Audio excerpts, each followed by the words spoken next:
দেশে করোনা আক্রান্তের সংখ্যা লাফিয়ে বাড়ছে। এই নিয়ে করোনায় আক্রান্ত হয়েছেন গোটা দেশে প্রায় 1009 জন। কেরালায় আক্রান্ত হয়েছেন 430 জন। গত 7 দিনে দেশে আরো 752 জন করোনা আক্রান্তের হদিশ মিলেছে।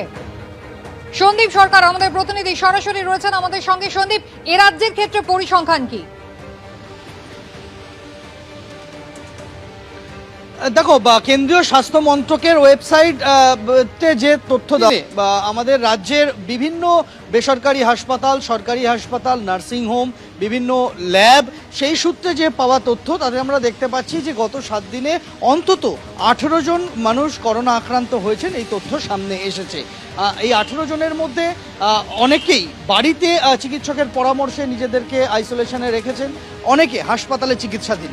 অন্তত 13 জন মানুষ তারা হাসপাতালে চিকিৎসা করিয়ে কেউ বাড়ি ফিরেছেন, কেউ এই মুহূর্তে চিকিৎসাধীন রয়েছেন, এমন তথ্য সামনে এসেছে। যেমন কলকাতা মেডিকেল কলেজ হাসপাতালে 9 মাসের এক সদ্যজাত এবং 55 বছরের এক মহিলা তারা করোনা আক্রান্ত হয়ে চিকিৎসাধীন রয়েছেন। ওই সদ্যজাত 9 মাসের সদ্যজাত তার শ্বাসকষ্টজনিত সমস্যা নিয়ে তাকে পেডিয়াট্রিক ইন্টেন্সিভ কেয়ার ইউনিটে ভর্তি করা হয়েছে কলকাতা মেডিকেল কলেজে। এখনও তার সেখানেই চিকিৎসা চলছে, অক্সিজেন সাপোর্ট সিস্টেমে তাকে রাখতে হয়েছে। 55 বছরের যে মহিলা ভর্তি হয়েছেন তিনিও গত 19শে মে হাসপাতালে ভর্তি হন কলকাতা মেডিকেল কলেজে, তারও শ্বাসকষ্টজনিত সমস্যা ছিল।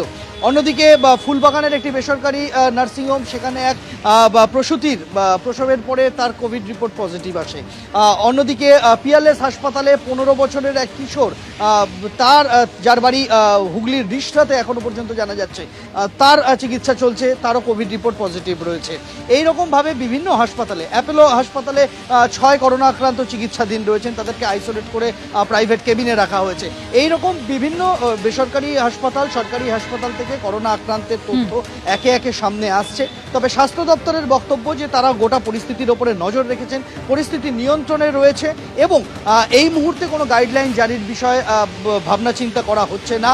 পরিস্থিতি অনুযায়ী পরবর্তী পদক্ষেপ তারা ঠিক